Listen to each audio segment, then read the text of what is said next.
साथियों, मैं Yashwant Kumar study with Y K YouTube channel में आपका स्वागत है। आज हम पढ़ेंगे कोशिका विज्ञान से संबंधित महत्वपूर्ण प्रश्न पार्ट नंबर 2। चलते हैं पहले प्रश्न की ओर। पहला प्रश्न है, निम्नलिखित में से कौन सा कोशिकांग केवल पादप कोशिका में पाया जाता है? कोशिका भित्ति, कोशिका झिल्ली, माइटोकॉन्ड्रिया या फिर लाइसोसोम है। तो हम जानते हैं कि कोशिका दो प्रकार की होती है। एक तो होती है पादप कोशिका और एक होती है जंतु कोशिका। तो पादप कोशिका के अंदर कोशिका भित्ति पाई जाती है, जबकि जंतु कोशिका के अंदर कोशिका भित्ति का अभाव होता है। तो प्रश्न ये था कि कौन सा कोशिकांग केवल पादप कोशिका में पाया जाता है? तो कोशिका भित्ति केवल पादप कोशिका में पाई जाती है, जबकि जंतु कोशिका में इसका अभाव रहता है। सवाल नंबर दूसरा, कोशिका झिल्ली की प्रवृत्ति होती है पारगम्य, अर्धपारगम्य, गैर पारगम्य या फिर इनमें से कोई नहीं है। तो कोशिका झिल्ली की जो प्रवृत्ति होती है वो होती है अर्धपारगम्य। कोशिका झिल्ली को चयनात्मक पारगम्य झिल्ली भी कहते हैं, क्योंकि यह कोशिका में प्रवेश करने व बाहर जाने वाले पदार्थों पर नियंत्रण रखती है। कुछ पदार्थों को अंदर जाने देती है, कुछ पदार्थों को अंदर जाने से रोकती है, इसलिए इसको चयनात्मक पारगम्य झिल्ली कहते हैं। नेक्स्ट क्वेश्चन, कोशिका झिल्ली बनी होती है प्रोटीन, फास्फोलिपिड, कार्बोहाइड्रेट और ऑप्शन डी है ए व बी दोनों। तो जो कोशिका झिल्ली होती है वो प्रोटीन की भी बनी होती है और फास्फोलिपिड की भी बनी होती है। तो इसका मतलब ये हुआ कि कोशिका झिल्ली प्रोटीन व फास्फोलिपिड दोनों की बनी होती है। तो इसका आंसर हो जाएगा ए व बी दोनों, ऑप्शन डी। नेक्स्ट क्वेश्चन, पादप कोशिका में कोशिका भित्ति मुख्यतः किससे बनी होती है? पादप कोशिका में कोशिका भित्ति मुख्यतः किससे बनी होती है? प्रोटीन से, लिपिड से, सेलुलोज से या फिर विटामिन से?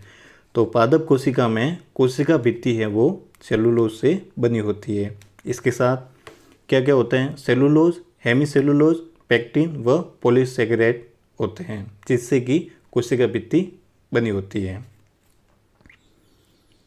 पांचवा प्रश्न है, निम्नलिखित में से कौन से युग्म पादप व जंतु दोनों कोशिकाओं में पाए जाते हैं?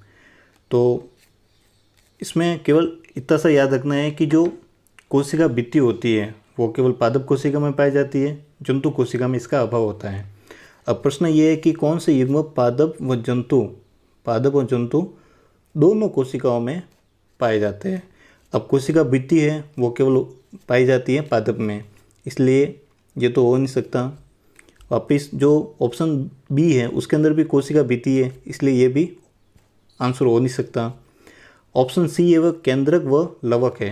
तो जो ये लवक है ये केवल पादप कोशिका के अंदर पाए जाते हैं। जो ये लवक है वो केवल पादप कोशिका के अंदर पाए जाते हैं, जंतु कोशिका में इसका अभाव होता है।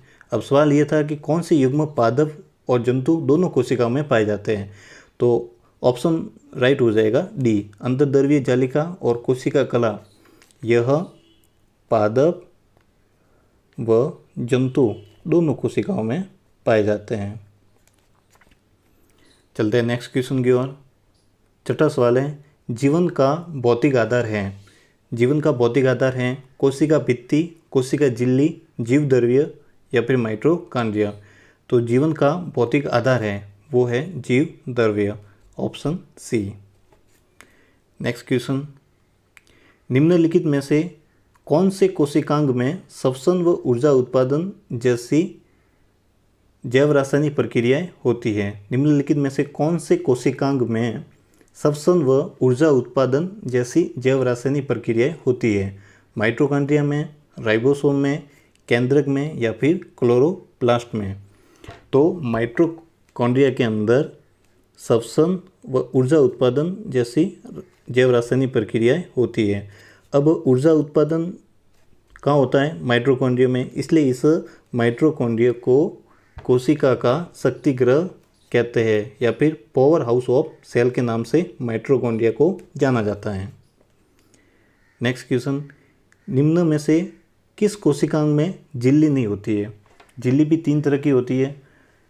एक तो होती है दोहरी झिल्ली, एक होती है इकहरी झिल्ली और एक ऐसे कोशिकांग होते हैं जिसके ऊपर किसी भी झिल्ली का आवरण नहीं होता है। यानी कि कुछ कोशिकांग पर 2 झिल्ली का आवरण होता है, कुछ कोशिकांग पर 1 झिल्ली का आवरण होता है और कुछ कोशिकांग पर किसी भी झिल्ली का आवरण नहीं होता है। तो सवाल ये है कि निम्न में से किस कोशिकांग पर झिल्ली नहीं होती है। तो जो माइटोकॉन्ड्रिया है इसके ऊपर दोहरी झिल्ली का आवरण होता है। जो ये माइटोकॉन्ड्रिया इसके ऊपर दोहरी झिल्ली का आवरण होता है। जो ये हरित लवक है इसके ऊपर भी दोहरी झिल्ली का आवरण होता है। जो लाइसोसोम है इसके ऊपर एक झिल्ली का आवरण होता है, या फिर इसको हम कह सकते हैं एक हरी झिल्ली का आवरण होता है। अब बाकी रह गया राइबोसोम। तो राइबोसोम के अंदर किसी भी झिल्ली का आवरण नहीं होता है। तो सवाल ये था कि निम्न में से किस कोशिकांग में झिल्ली नहीं होती है। तो राइबोसोम में किसी भी प्रकार मतलब कि राइबोसोम पर किसी भी झिल्ली का आवरण नहीं होता है। नेक्स्ट क्वेश्चन, निम्नलिखित में से कौन सा कोशिकांग डीएनए रखता है, यानी कि कौन से कोशिकांग में डीएनए पाया जाता है। सेंट्रियोल्स में, गोल्जिकाय में, लाइसोसोम में या फिर माइटोकॉन्ड्रिया में। तो इसका आंसर हो जाएगा डी, माइटोकॉन्ड्रिया। माइटोकॉन्ड्रिया के अंदर डीएनए भी पाया जाता है तथा राइबोसोम भी होता है। और आज का लास्ट क्वेश्चन है, माइटोकॉन्ड्रिया का भीतरी वलन कहलाता है। ये वेरी इंपॉर्टेंट क्वेश्चन है और रिट परीक्षा में आ चुका है। क्रिस्टी, इसका ऑप्शन है क्रिस्टी, ऑक्सीसोम, मैट्रिक्स या फिर माइक्रोसोम से। तो माइटोकॉन्ड्रिया का भीतरी वलन क्रिस्टी के नाम से जाना जाता है। अब माइटोकॉन्ड्रिया में क्या होता है कि दोहरी झिल्ली होती है। तो जो आंतरिक झिल्ली होती है, आंतरिक झिल्ली की जो गुहा होती है उसके ऊपर यानी कि अंगुली के समान प्रवध निकले हुए या फिर वलन निकले हुए होते हैं। जो आंतरिक झिल्ली होती है उसके ऊपर अंगुली के समान प्रवध निकले होते हैं और उन्हीं अंगुली के समान जो प्रवध या वलन है उनको क्रिस्टी के नाम से जाना जाता है।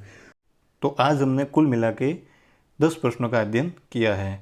आप हमारे YouTube channel study with Y K YouTube channel को सब्सक्राइब ज़रूर करें, वीडियो को लाइक ज़रूर करें और इस वीडियो को अपने दोस्तों तक शेयर भी जरूर करें ताकि उनको भी फ़ायदा हो और आपको भी फ़ायदा हो। और रीट से संबंधित विभिन्न टॉपिक पे मैं वीडियो लाता रहूँगा और महत्वपूर्ण जो प्रश्न होंगे उनको हम हल करते रहेंगे। तो प्लीज़ वीडियो को लाइक और सब्सक्राइब जरूर करें ताकि आने वाले हर एक वीडियो की नोटिफिकेशन आपको जल्दी से जल्दी प्राप्त हो सके। Thank you.